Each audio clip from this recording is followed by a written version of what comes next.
Hey, it's Adam with the Backpack Theory Podcast, where we unpack past experiences and hurts and help define a better future.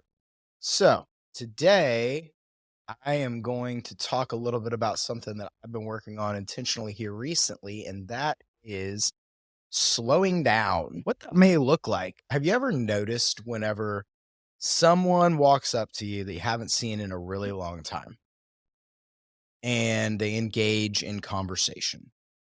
And they walk up, and as you're shaking their hand, giving them a hug, whatever it may be, you go, "Man, I haven't seen you in a long time. What have you been up to?"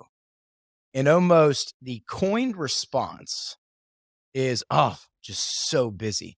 I've got so much going on right now. I don't even have time to think." I mean, it is just between the kids, between work. I mean, I am just busy. And then your response is, "Oh, me too." I mean, it's just one of those things where I just don't ever get to catch a breath. So, in a study that I was doing, a Bible study, I think it was a couple years ago, one of the practices that we had to do was basically slow down. And during that practice, one of the things on that chapter that we talked about was that exact phrase. And why exactly do we feel like we always have to be busy? Why do we feel like whenever someone asks us what's going on, do we almost feel like we automatically have to go, "Oh man, just so busy"? Well, society has kind of like conditioned us that way. We actually, back in the 50s and 60s, right, whenever in 70s, whenever computer technology started taking off, they thought that we were actually going to have more time off, that we were going to go to a 4-day work schedule because technology was going to take over all these things. We are going to have more vacation time than ever before. What has actually happened is the complete opposite. And a lot of that is because we are really bad in society at saying the words no. And the reason is because it creates value in our lives, right? I mean, if you're busy, if you're constantly doing something, if you're constantly moving forward, you don't have to think. I mean, you're just constantly moving. And there's nothing wrong with staying productive. I hope that you understand. I'm not saying that you don't stay productive. I am simply saying that we don't always have to be busy or project that image of being busy. We actually have less vacation time now. We actually have less time with our family. We have less personal time now with technology, cell phones, and everything else than we ever have before. And that's because we're constantly reachable. I mean, during the pandemic, a lot of people would be at home. And traditionally, when you're at home on the weekend or the thought about working from home seems like a great conceivable, freedom mindset, right? Because you're getting to work from home. What ends up happening is you end up taking your work home. When your boss calls you on the weekends, you pick up the phone because you don't want to look like you're not investing your time. And again, there's nothing wrong with going above and beyond, but there is something wrong with not drawing healthy boundaries to let people know that you can't just always go, go, go. Because what happens is, and I see this a lot in my own life, in friends of mine, is that you hit burnout. If you don't ever have a time for a break, if you don't ever have a time to slow down, if you don't ever relax, all you're doing is working 5 days a week for the weekend. And then during the weekend, either you stay so busy with activities or watching TV or something, you never really have time to think and slow down for yourself.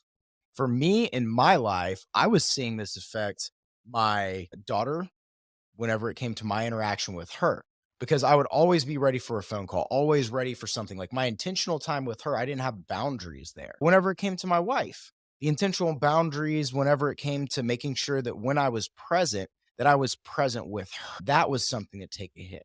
In my job, if I'm constantly working and I can't ever say no, then I'm going to hit burnout in my job because ultimately you can't just keep on going at that same pace forever without hitting some kind of reset.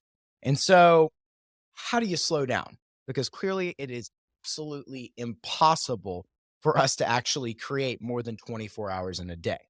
Well, I've got 3 ways that hopefully will help you out. These are what have helped me out in my life. And since I've started integrating these into my life, I have seen a tremendous amount of return on a very, very small investment. So, The first thing is waking up as early as possible. Now, I was never an early riser in my life. Ever, ever, ever, ever, ever. Like, I always thought those people that wake up early to knock the day out, like, those people are freaking nuts. They're absolutely insane. I don't understand how they do it. Getting up, getting to the gym by 5 AM? Are you kidding me? Well, then all of a sudden, after having a child, I realized, wow, I really don't have any extra time in the day to even go work out.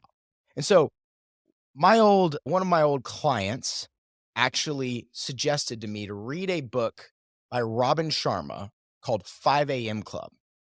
And in the book, it talks about the fact that waking up early is a very common trend among people that are very successful. Now, there's a caveat there. I don't think up early means that you still burn the midnight oil. I think that if you can wake up early, what it does is it sets your day the right way. So what I discovered is by waking up at 5 a.m., if you do the math on it, if you normally were a 7 a.m. riser and you had to be worked by 9, right? That gives you 2 hours to get ready, have some alone time for yourself, and hit the road running. By waking up at 5 a.m. or 4:30, you actually create an extra 2 hours per day of extra time for yourself. That ends up adding up to 10 hours a week, 40 hours a month, and roughly 406. Hold on, let me make sure it's right. Yeah, 480 hours per year. 480 hours. If you divide that, that is 20 extra days every single year. Over 10 years, that's 200 extra days. Now, that might not seem like a lot of time, but it sure is. And it's those small little things that start adding up. And what happens is whenever you create that extra time by waking up earlier, you start finding out that some time for you to spend with yourself. There's some time for you to spend doing other activities. Me personally, I use that time to get up. I get up at 4:30, between 4:30 and 4:45. I'm at the gym by 5, normally work out until about 6. And then I've got about an hour to either journal, meditate, or do something else with that time that is of value of investing in myself. And in 5 a.m. Club, Robin Sharma's a great author, by the way. He's got some fantastic books. If you've never checked him out before, definitely check him out. The Leader Who Had No Title is one of my favorite books. The Everyday Hero Manifesto. I mean, just phenomenal. And in the 5 a.m. Club, really, it is a parable or an odyssey, if you will, of two different people that end up meeting each other at a conference. And then through the simple practice of waking up at 5 a.m. every morning, their life begins unfolding after they apply principles on top of it. Now, I will tell you, this does require you to go to bed a little bit earlier. I'm in bed by almost 9:30 every night. Now, you can run on less sleep, and there's some people that are good at that. For me personally, I like getting 8 hours of sleep, and I like getting up early. So getting up a little bit early can increase how much time you have in a day and allow you to slow down a little bit. Now, the second thing that I think helps out tremendously that you can actually do during that time is yoga, meditation, prayer, whatever your thing is whenever it comes to being alone, finding centeredness, and then also being able to release some stress. I always thought that going to yoga was something that single dudes did. If you were a dude, you went to go find chicks. Just going to be completely honest. Like that's how I always imagined it. And then someone encouraged me, "Hey, why don't you really go try it out? Why don't you just try this yoga thing?" So, part of my early 5 a.m. routine was that I started going and attending a yoga class once a week. First week, I was kind of like, man, I'm not really into it. Second week, you know what? It's kind of enjoyable. Third week, dude, I was just completely sold out. Breathing in and out, like, I mean, even if you're ever just stressed out and like you just feel overwhelmed, taking a 5-second breath in, holding it for 5 seconds and releasing for 5 seconds and repeating that slows down your heart rate and allows you to concentrate. So going through that meditation practice, going through spending some alone time, some time of silence sounded terrifying to me for a long time because I'm someone that is an extrovert, always want to be moving and I always want to be getting my thoughts out there.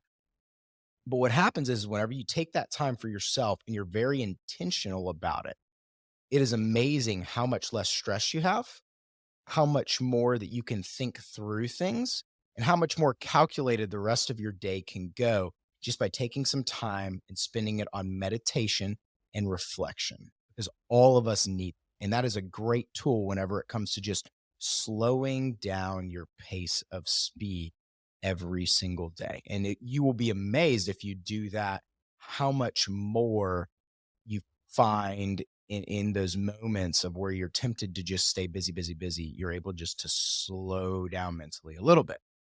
And I would say the third thing is, which relates to the first two things, is be intentional with your time.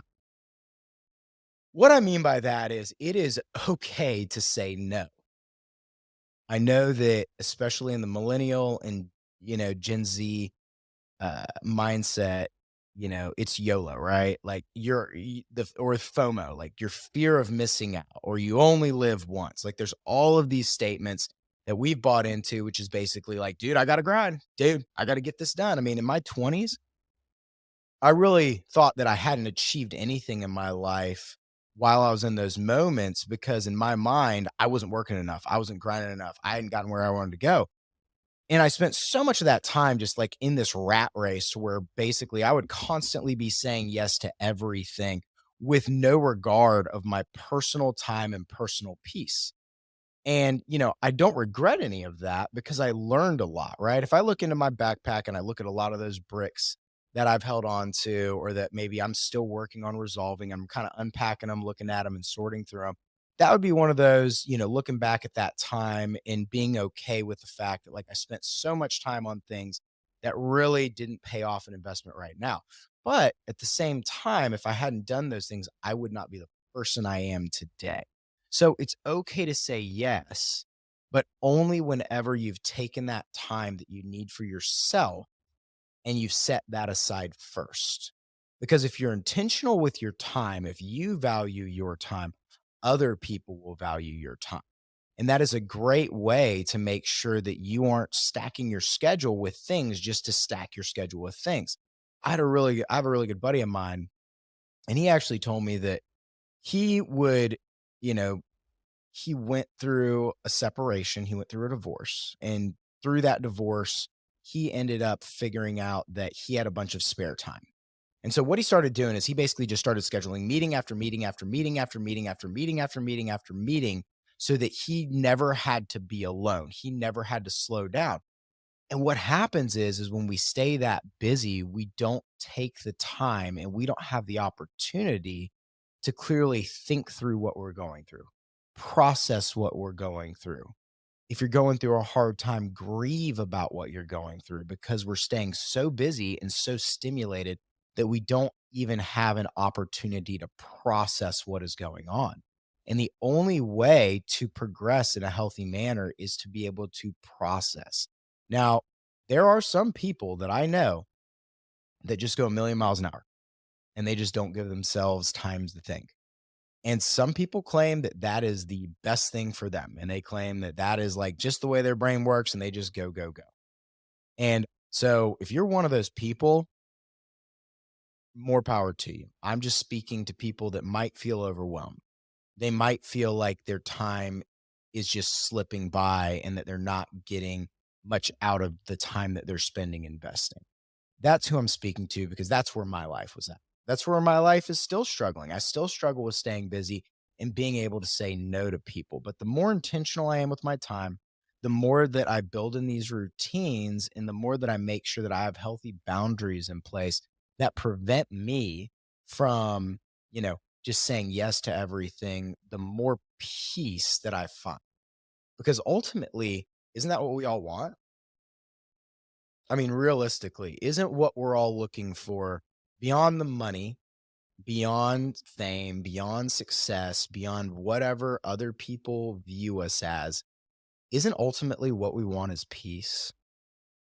We want to know that, like, if we're sitting by ourselves in a room with all the lights off, no other person around, no cell phone, no technology, and we sit there, that there's no fear and there's only peace. And that peace that has no understanding is something that can be achieved, but it's extremely difficult to do so whenever we just stay busy, busy, busy, busy. Now, if you listen to my podcast, you know that my faith is a strong part of why I do this podcast.